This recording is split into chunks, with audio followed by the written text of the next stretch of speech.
Clara Evans had never been the kind of woman to put herself first. Her days blurred together with endless responsibilities, balancing shifts at the small bookstore where she worked, helping her elderly neighbor with groceries, and making sure the bills were always paid on time, even if it meant skipping meals herself. She lived quietly, tucked away in a modest apartment above the corner shop, the kind of place where the paint peeled in the hallways and the radiator clanked louder than her own heartbeat on lonely nights. She told herself she was content, that life was about duty, not desire. Yet, beneath her calm exterior, there lingered a restless ache, one she refused to acknowledge. It had been years since Clara had seen a doctor.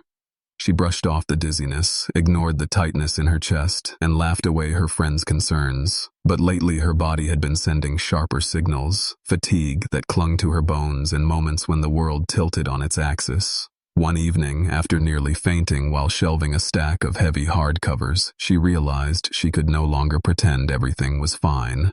Reluctantly, she booked an appointment at the new private clinic in the city, though she felt out of place even walking through its glass doors. The clinic was unlike anything she had ever seen. Marble floors gleamed beneath soft golden lights, and the faint scent of jasmine lingered in the air. The waiting area looked more like a luxury hotel lobby, with plush leather chairs and walls adorned with abstract art. Clara tugged at the sleeve of her worn cardigan, painfully aware that her scuffed flats didn't belong in such a pristine world. She told herself she'd leave as soon as this checkup was over, that she'd slip back into her ordinary life and forget she had ever stepped into this place. When her name was called, her heart jolted. She rose, clutching her bag close. And followed the nurse down a corridor lined with frosted glass doors. She expected an ordinary physician, middle-aged, maybe tired-eyed from long shifts. Instead, when the door opened, she found herself staring at Dr. Adrian Blackwell. He was tall, with an undeniable presence that filled the room.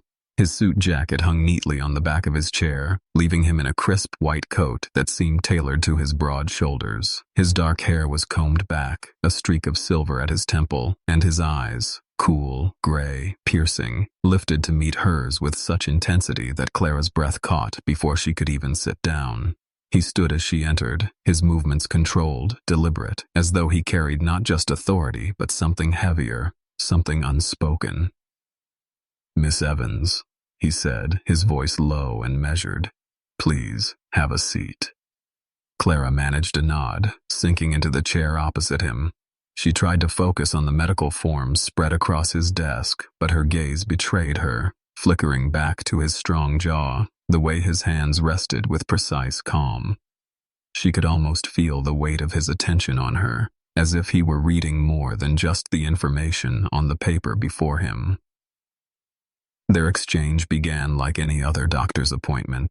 He asked questions about her medical history, her lifestyle, her recent symptoms. She answered as best she could, her voice steady but her pulse unsteady, betraying her nerves. Each time his gaze lifted from the chart to her face, it was as though the air thickened, pulling them into a silence neither could fully explain.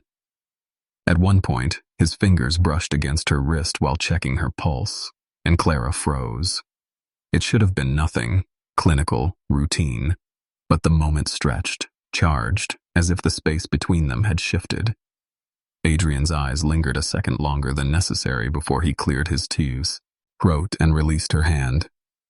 "You've waited too long to come in," he said softly, almost reproachfully, though the edge in his voice was not of anger, but concern. Clara looked down, ashamed. I've been busy. It didn't seem important." Something flickered in his expression, an emotion quickly masked. He leaned back, folding his hands together as though forcing himself to retreat behind the wall of professionalism. Yet the tension hummed between them, undeniable, as if both knew that this appointment was no longer ordinary. Clara shifted uneasily, desperate to look away, but unable to break free from his gaze. She felt exposed, not only physically but in some deeper, unsettling way. For the first time in years, she wasn't in control of herself. And though she didn't want to admit it, part of her feared what this man, this doctor, this stranger, could awaken inside her with just a glance. Clara tried to push the first appointment out of her mind, but sleep did not come easily that night. Every time she closed her eyes, she felt again the brush of his fingers on her wrist, the way his gaze had lingered like it carried a secret only he understood. She told herself it was nothing, that he was simply a doctor doing his job, yet her body refused to believe it. Her pulse still raced when she remembered the depth of his voice, and her cheeks warmed with an ache she did not know how to silence. Adrian Blackwell sat in his office long after the lights in the clinic had dimmed. He had treated thousands of patients, people from every corner of society, yet something about Clara Evans had slipped past his carefully guarded barriers. He had built his life on control, on the unshakable mask of precision. But when she looked at him with those hesitant eyes, his control had faltered. He poured himself a glass of scotch, staring at the city skyline through his tall windows, and wondered why a modest woman with no interest in his wealth or reputation could dismantle the armor he had worn for years. The following week, Clara received an unexpected call from the clinic. The nurse's voice was polite but insistent. Dr. Blackwell wanted her to return for follow-up tests. Clara frowned at the message. She had felt fine since her appointment. No dizziness, no pain. A part of her wanted to decline, to retreat back into her quiet world where no man's gaze could unsettle her. But the other part, the part that remembered the shiver running through her when his hand touched hers, whispered that she had to go. On the day of the second appointment, Clara dressed carefully, though she hated to admit it. She told herself it was simply because the clinic was elegant, and she did not want to appear out of place. Still, she chose a soft blouse instead of her usual cardigan, brushed her hair until it shone, and applied a touch of lip color that made her reflection look almost unfamiliar. Her neighbor noticed the change and teased her lightly, but Clara only smiled, brushing it off. The clinic seemed even more imposing this time. She felt as though everyone's eyes followed her as she entered, though in truth it was her own nervousness that made her palms damp. When she stepped into Adrian's office again, her breath caught just as it had before. He rose to greet her, his presence commanding, yet his eyes betrayed something deeper, something unsettled. Their conversation began as before, with questions and quiet notes. But Clara felt the shift in his tone, the way his words seemed to circle around something unspoken. He leaned closer than necessary when he checked her heartbeat, and she swore the rhythm quickened under his hand. His jaw tightened, as though he struggled to hold back words that pressed against his lips. "Your health is important," he said finally, though the weight in his voice made it sound like more than medical advice. Clara looked at him, her chest tight. "Then why does it feel like you're hiding something, Fo?" May. The air between them grew heavy. Adrian's eyes darkened, a storm brewing behind their calm surface. For a moment, he seemed ready to speak the truth, to let the mask drop. Then, as quickly as it came, he straightened, his voice cold again. "That will be all for today," he said, dismissing her with a finality that stung. Clara stood, heart pounding with confusion and something dangerously close to desire. She left the office knowing nothing was resolved, yet everything had changed. The silence between them was louder than any words, and though he had pushed her away, she sensed the battle he fought within himself. That night, Clara lay awake staring at her ceiling, torn between fear and longing. And somewhere across the city, Adrian Blackwell sat at his desk, his hands clenched, whispering to himself that he could not allow his world to be shaken by her again. Clara woke with the echo of Adrian's voice still lingering in her mind.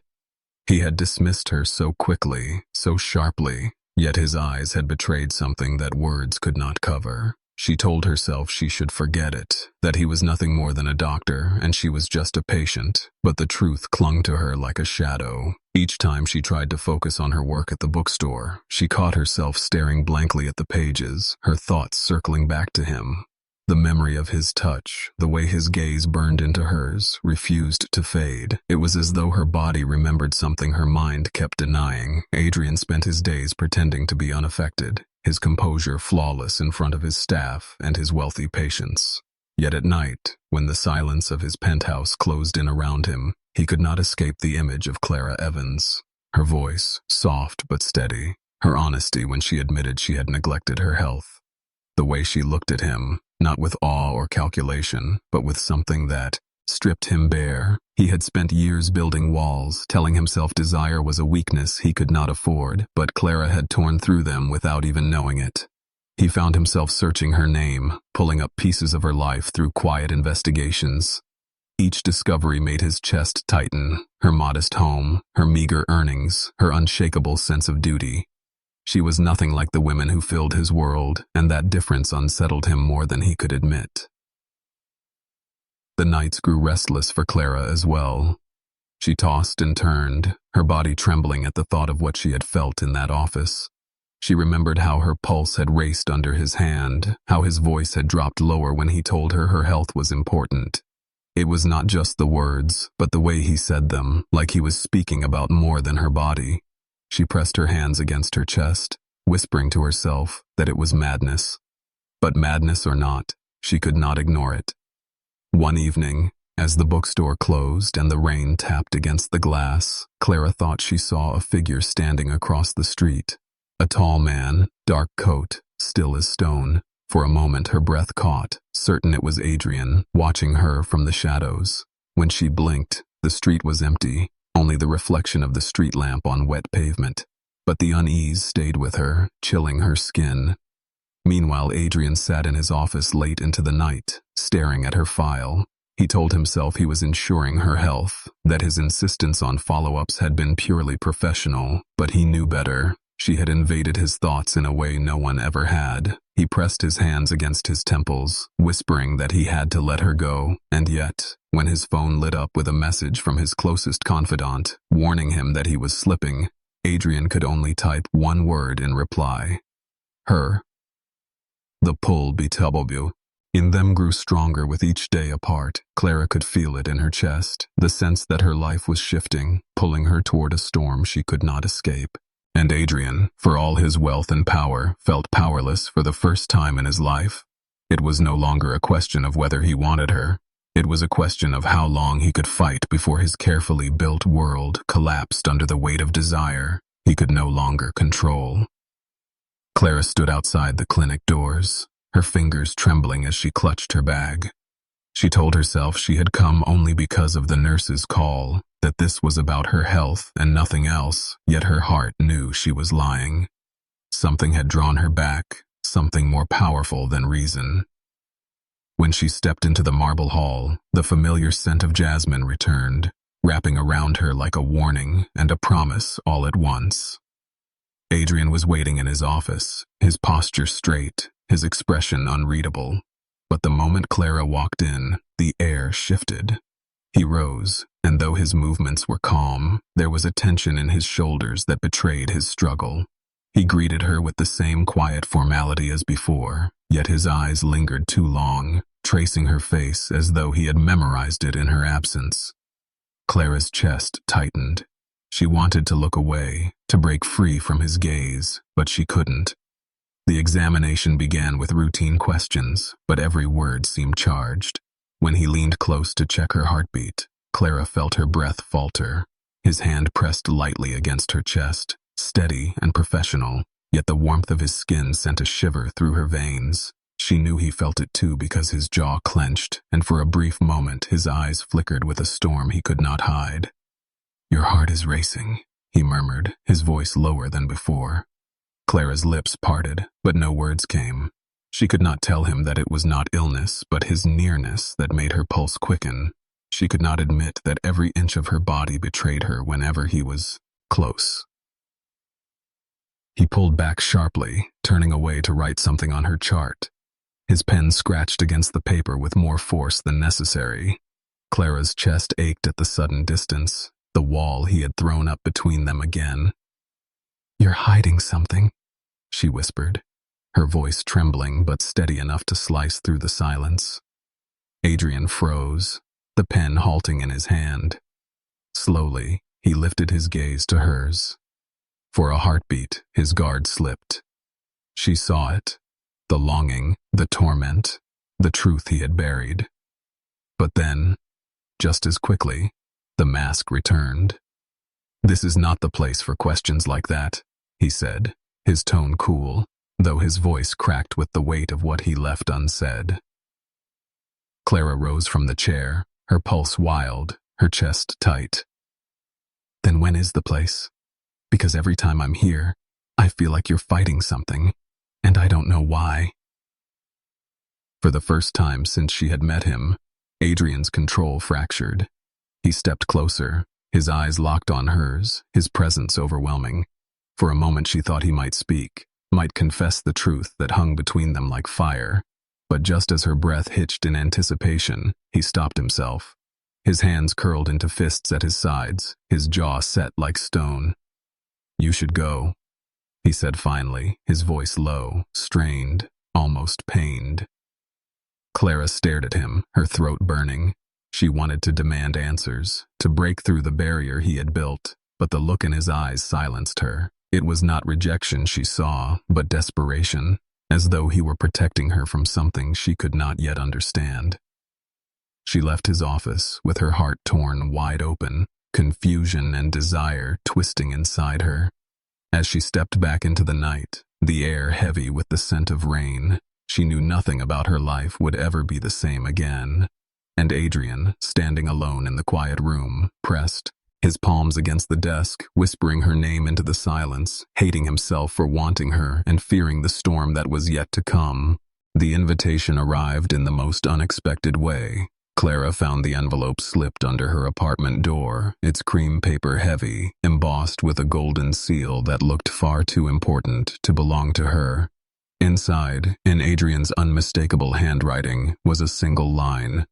"You are cordially invited to the Blackwell Foundation Charity Gala. Your presence is requested." No explanation, no signature, only the elegant scrawl of his name at the bottom. Clara held the letter with trembling hands. She had never attended a gala in her life. The thought of standing among millionaires and socialites made her stomach knot. She wanted to tear the letter in half, to pretend it had never come, yet her heart beat wildly at the thought that he wanted her there. It was not about medicine, not about checkups. This was something else, and she could not bring herself to refuse. On the night of the gala, she stood in front of a mirror, almost unrecognizable in the borrowed gown her friend insisted she wear. The fabric shimmered softly in the light, hugging her figure in a way that made her blush. Her hair, usually pulled back in a simple knot, cascaded over her shoulders. For the first time in years, she felt like someone who belonged in a different world, though the fear in her chest whispered she would never truly fit. The Blackwell estate was breathtaking, a grand hall lit with crystal chandeliers and filled with the hum of laughter and clinking glasses. Luxury cars lined the entrance, and photographers crowded the red carpet, eager to capture every arrival. Clara hesitated at the door, clutching her invitation like a lifeline before stepping inside. The moment she did, the room seemed to pause. Whispers rippled through the crowd. Guests turned their heads, curious about the woman who had entered without the practiced grace of wealth. Adrian appeared from across the room, tall, commanding, his black suit cut perfectly to his frame. His eyes found Clara instantly, and the tension in his jaw softened for the first time all evening. He moved toward her with purpose, his gaze fixed, ignoring the murmurs around him. When he reached her, he offered his hand, his voice low enough for only her to hear. "I wasn't sure you'd come." Clara placed her hand in his, her pulse quickening at the heat of his touch. "I almost didn't." He led her through the crowd, introducing her to no one, his possessive silence louder than any words. People stared, confusion etched in their faces. Why was Adrian Blackwell, the untouchable millionaire, escorting a woman they had never seen before with such intensity in his eyes? Clara felt every gaze on her, every whisper like a blade. Yet with his hand around hers, she could not turn away. Later, on the balcony overlooking the city, Adrian finally spoke. The night air wrapped around them, carrying the sound of distant music. He turned to her, his expression raw, stripped of the cold control he wore in the clinic. "You shouldn't be here," he said, though his eyes betrayed a different truth. "Then why invite me?" Clara whispered. His hand brushed against her cheek, slow, hesitant, before his resolve broke. He leaned in, his lips capturing hers in a kiss that was both desperate and restrained, a war between need and control. Clara melted against him, her body betraying her fear with longing she could no longer deny. For a brief, reckless moment, the world around them disappeared. But the spell shattered when a sharp voice cut through the night. A woman, tall and elegant, stood in the shadows of the balcony doors. Her smile was cold, her eyes venomous as they locked on Clara.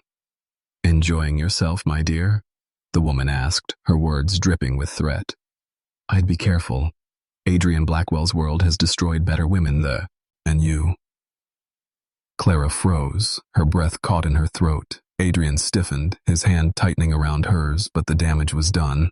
The warning rang in Clara's ears, a promise of danger that left her trembling even as Adrian pulled her closer, as though daring the world to tear her away.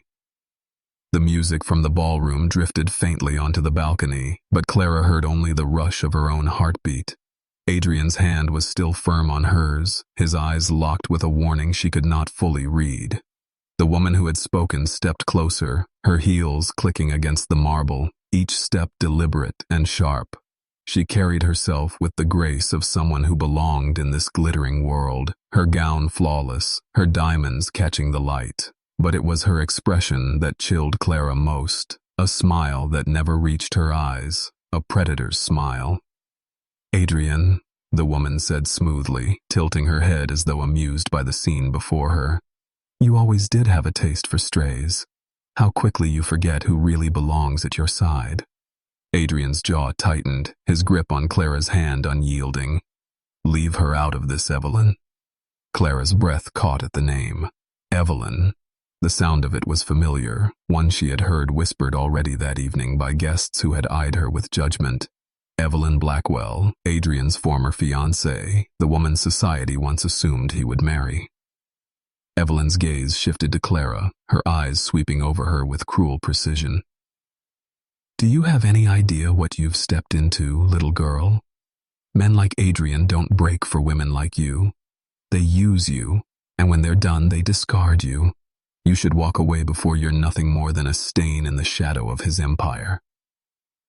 Clara's lips parted, but no sound came. The words cut deep, striking at every insecurity she carried. She wanted to turn, to run, to retreat back to the quiet life where she was invisible, safe from the venom of people like Evelyn, but Adrian's voice broke through, low and steady, as if he were drawing her to the ground. "Evelyn, enough."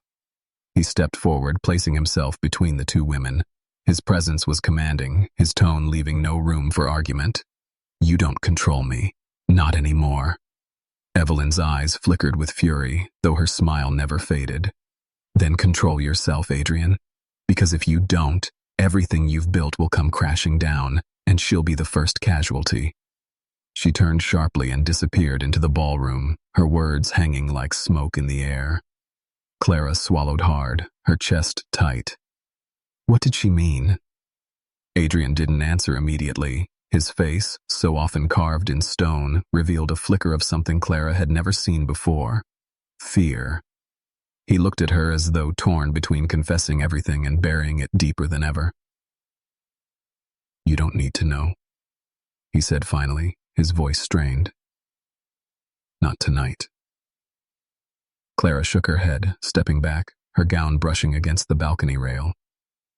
"But I do need to know. Because whatever this is between us, it's not just a kiss anymore. It feels dangerous, Adrian, and I'm not sure if I'm the one in danger or if it's you." For a moment, silence stretched between them, the city lights flickering in the distance. Then Adrian reached for her hand again, his touch almost desperate. "The danger is real," he admitted, his voice raw. "But it's not you I fear for. It's what I'll do if I lose control again." The confession sent a shiver through her, equal parts fear and longing. She searched his face, trying to decipher the man before her. The doctor, the millionaire, the guarded soul who had just laid a piece of himself bare. And in that instant, she understood one thing with frightening clarity. She was already too deep to walk away. The following days felt like Clara was living in a fog. Every sound, every face at the bookstore blurred, but Adrian's voice and Evelyn's warning echoed louder than anything else. She had tried to bury the memory of that kiss, to convince herself it was a fleeting mistake, but the heat of it lingered on her lips, haunting her. And worse, Evelyn's words carved doubt into her heart. What if she was right? What if she had stepped into a game she didn't understand, one that could destroy her? But fate would not give her time to retreat. That week, a package arrived for Clara. No note, no signature, only a velvet box resting inside. When she opened it, she found a delicate bracelet glimmering with tiny sapphires, their blue as deep as midnight. Her breath caught, not because of its beauty, but because of the fear that settled in her stomach. Gifts like this did not come without reason. She didn't know if it was from Adrian or from someone else trying to send her a message. Her phone buzzed that evening, a private number. She almost didn't answer, but something inside pushed her to. Adrian's voice came through the line, low, strained. "You're not safe." The words jolted her. "What do you mean?" she whispered. There was silence on the other end before he spoke again. "I can't explain everything now, but Evelyn isn't the only one watching you. My world is built on enemies, Clara, enemies who will use you to get to me. I should let you go, but I can't." Before she could reply, the line went dead. Her hands shook as she set the phone down. A mix of fear and anger rose inside her. She didn't want to be a pawn in someone else's dangerous game. If Adrian had secrets, she would uncover them. She refused to stay blind while whispers and threats circled her. The next evening, after work, she found herself standing outside the Blackwell Clinic again. She had no appointment, no reason to be there, but determination pulled her inside. The receptionist looked startled but did not stop her. Clara moved quickly down the hall, her steps echoing until she reached the door with Adrian's name engraved on the glass. The office was empty, the lights dimmed, but on his desk lay a stack of files. Against her better judgment, Clara stepped inside. She told herself she would only glance, only long enough to confirm her suspicions. But when her eyes fell on the documents, her pulse raced. Medical files, contracts, financial statements, her name written among them. She stared in disbelief. Why would her simple case file be stacked with documents tied to major corporations, property holdings, and international accounts? The sound of the door clicking shut behind her made her spin. Adrian stood in the doorway, his face a storm of fury and fear. "You shouldn't be here," he said, his voice sharper than she had ever heard it. Clara's throat tightened, but she held her ground. "Then tell me why my name is in these files. Tell me why I've been dragged into something I don't understand." Adrian's chest rose and fell, his control slipping with every breath. Finally, he stepped closer, his eyes burning with a truth he could no longer bury. "Because you're not just a patient to me, Clara. You're the weakness they've been waiting for." Her heart slammed against her ribs. Every instinct screamed to run, but her feet refused to move. She searched his face, trembling, knowing the man before her was far more dangerous than she had ever imagined. And yet, in that danger, she felt a pull she could not resist. The silence between them was suffocating, heavy with truths left unsaid. Clara's body trembled, but she forced herself not to look away from Adrian's piercing gaze. His words echoed inside her head. "You're the weakness they've been waiting for." It felt like both a confession and a warning, one that set her heart racing with fear and desire at the same time. "I don't understand," Clara whispered, her voice breaking. "Why me? I'm no one. I don't have anything they could want." Adrian stepped closer, his expression raw, his guard finally cracking. "That's what makes you dangerous, Clara. You don't belong in their world, which means they'll use you without mercy. They know I'd never let them touch you." Her breath caught. The intensity of his words unsettled her more than Evelyn's threats, because for the first time she saw how much she mattered to him. He wasn't protecting her out of duty or guilt. He was protecting her because he cared. She shook her head, tears burning her eyes. "You should have stayed away. You should have let me go." Adrian's jaw tightened, his hands curling into fists at his sides. "I tried. God knows I tried. But you've already become the one thing I can't control." A knock at the door broke the moment. Adrian's assistant stepped inside, pale and trembling. "Sir, the press. They have the story. They're saying she's your mistress." They're saying she seduced you to climb into your world." Clara froze, the words striking like a dagger. She could already imagine the headlines, the sneering looks, the whispers that would follow her. Her chest tightened as the walls closed in, and for a moment she wanted to disappear. Adrian turned on the assistant, his voice low and deadly. "Find out who leaked it." When the door shut again, he looked back at Clara. His eyes softened, but his tone carried a weight that could not be ignored. "This is what I meant. They've already started." Clara's legs weakened, and she sank into the chair. "I don't know if I'm strong enough for this," she whispered. Adrian knelt before her, his hand brushing against hers with a tenderness that contradicted the storm raging inside him. "You are stronger than you know. They'll try to break you, but I won't let them. I'll burn down everything I've built before I let them touch you." Her tears fell freely now, though she didn't pull her hand away. His words were both a vow and a threat, a promise of devotion wrapped in danger. She wanted to tell him to stop, to let her go, but her heart betrayed her with its racing beat, her body leaning closer when it should have stepped back. That night, Clara made a choice. She could walk away, retreat to her quiet life, let his world devour itself without her. Or she could stay, risk everything, and face the storm at his side. When she finally lifted her eyes to meet his, her voice shook, but carried a strength she hadn't felt before. "Then, if this is war, Adrian, I won't run, not anymore." Adrian closed his eyes for a moment, relief and fear colliding in his expression. When he opened them again, his lips brushed hers in a kiss filled with desperation, as though sealing their pact. The shadows outside the office seemed to deepen, danger pressing closer with every heartbeat. Neither of them knew how dark the path ahead would become. But with that choice, Clara stepped fully into Adrian Blackwell's world, a world of power, lies, and enemies waiting for the perfect moment to strike.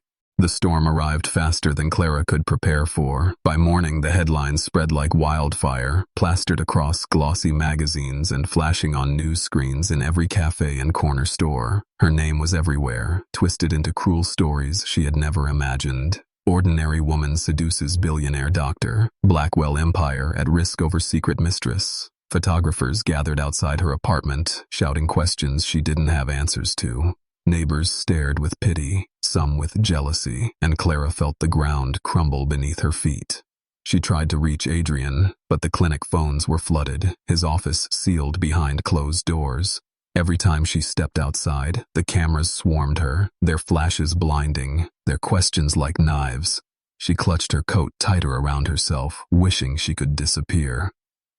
When she finally managed to slip through the chaos and enter the clinic, she expected safety. Instead, she found whispers waiting for her there too. Staff members who once greeted her with smiles now glanced away or whispered behind clipped hands. Some looked at her with disdain, others with pity, but none with kindness. It was Evelyn's poison at work, spreading through every corner of Adrian's world. In Adrian's office, the confrontation exploded. She had barely stepped inside when he rose from his desk, his face carved in fury. "Why didn't you tell me someone was following you? Why didn't you say anything?" Clara froze, taken aback. "Because I didn't think it mattered. I thought you were the one keeping secrets from me." His eyes burned, but not with anger toward her, toward himself. He moved closer, lowering his voice. "They've twisted everything. They've planted false records, fake transfers of money, even staged photos. It looks like you came into my life for profit." Her stomach dropped. "And do you believe that?" The silence that followed was more painful than any shouted accusation. For the briefest moment, she saw doubt flicker in his eyes, and that alone shattered her. "You don't," she whispered, tears stinging her vision. "Tell me you don't." Adrian reached for her, his hand trembling, but Clara stepped back. Her heart pounded with betrayal, not because he had accused her, but because even for an instant he had allowed doubt to exist between them. The office door burst open, and Evelyn swept inside, a satisfied smile curving her lips. "The board is demanding answers, Adrian. They want to know if you've jeopardized the entire Blackwell Foundation for a girl from nowhere. Tell me, will you confess your mistake publicly, or should I do it for you?" Clara turned on her, her voice shaking with rage. "You did this. You're the one behind all of it." Evelyn's smile widened. "And what if I am? Do you think anyone will believe you? The world has already chosen its story, and in that story, you're nothing more than a greedy distraction." Adrian's hands clenched into fists, his fury barely contained. But Evelyn's words had done their damage. Clara could feel the weight of every lie pressing down on her, suffocating her. She looked at Adrian one last time, her heart breaking. "If you can't trust me, then I don't belong here," she said, her voice raw with pain. She turned and fled the office, ignoring his call of her name. As the clinic doors slammed behind her, flashes erupted from the crowd outside, their cameras capturing her tears as though they were trophies. She pressed through the chaos, her body trembling, her spirit splintering. She had walked willingly into Adrian Blackwell's world, and now it was devouring her alive. Inside his office, Adrian stood frozen, Evelyn's smirk still lingering in the air. For the first time in years, he felt powerless, torn between the empire he had built and the woman who had just walked away with his heart. Adrian did not sleep that night. He sat alone in his office, the city lights flickering outside the tall windows while shadows stretched across the floor. Every whisper of Clara's name haunted him. Every flash of her tear-streaked face burned into his mind. He had built his empire on control, on keeping the world at a distance, but the moment doubt flickered in his eyes, he had lost the only thing that mattered. He could not let it end this way. He could not let Evelyn win. By morning, Adrian had the evidence. He moved like a man possessed, pulling strings, hacking through the lies Evelyn had planted. His investigators delivered the truth to his desk, a trail of payments, doctored files, photographs edited with surgical precision, all of it traced back to Evelyn. She had orchestrated every rumor, every article, every poisoned whisper. Adrian's chest tightened with rage, but beneath the fury was guilt. He should have trusted Clara from the beginning. He had failed her, and now he had to do what he had never done before. Tear down his own walls and stand vulnerable in front of the world. That evening, Adrian called a press conference. The grand hall of the Blackwell Foundation was packed with reporters, cameras flashing as he stepped onto the stage. For once, his expression was not the cold mask of a businessman, but the raw face of a man stripped bare. He spoke with steady conviction, his voice carrying through the crowd. "The woman you've all dragged through the mud is not a mistress. She is not a gold digger. She is the most honest and extraordinary person I have ever known, and I failed her by not protecting her from the lies you printed." He held up the evidence, the forged documents, the false transfers. "This is the truth. Evelyn Blackwell, my former fiancée, orchestrated every piece of this scandal to destroy me, and in doing so, she tried to destroy an innocent woman." The room erupted in gasps as Adrian laid everything bare. Security dragged Evelyn forward, her face twisted in fury, her protests drowned out by the roar of the press. Adrian did not even look at her. His gaze was fixed on the cameras, and through them, on Clara. "Clara Evans is not just someone I care for. She is the woman who saved my sister's life years ago, without ever asking for recognition. She gave me back my family when I thought I had lost everything. And now she has given me something even greater, the chance to be more than the man I used to be. I love her, and I will spend every day proving that love to her if she'll allow me." Far across the city, Clara watched the broadcast on her neighbor's television, tears streaming down her cheeks. She had not known he remembered that night so long ago, when she had helped a frightened girl in the street after an accident, staying with her until help arrived. She had not known that girl was Adrian's sister. The truth unraveled inside her, shattering the last pieces of doubt. The next morning, Clara found herself standing once again at the doors of the Blackwell Clinic. This time, there were no reporters, no whispers, only the quiet echo of her own footsteps as she walked the familiar corridor. Adrian was waiting inside, his posture weary, but his eyes alive with hope. "I don't deserve to ask," he said softly, stepping toward her. "But I'll beg if I have to. I was a fool, Clara. You were never my weakness. You are my strength." Her tears fell freely as she closed the space between them. "Then don't beg," she whispered. "Just hold me." He pulled her into his arms, his embrace fierce, desperate. as though he would never let her go again. For the first time, Clara felt the storm inside her quiet. For the first time, Adrian allowed himself to lose control not out of fear, but out of love. The scandal faded, quickly, swallowed by Evelyn's downfall. But Adrian and Clara's story only grew stronger. Their love, born in secrecy and tested by lies, became the foundation of something unbreakable. And as they stood together, hand in hand, watching the city lights blaze against the night, Clara knew the truth she had feared for so long. She had stepped into Adrian Blackwell's world, and though it had nearly destroyed her, it had also given her the one thing she had never dared to dream of, a love so powerful it remade them both.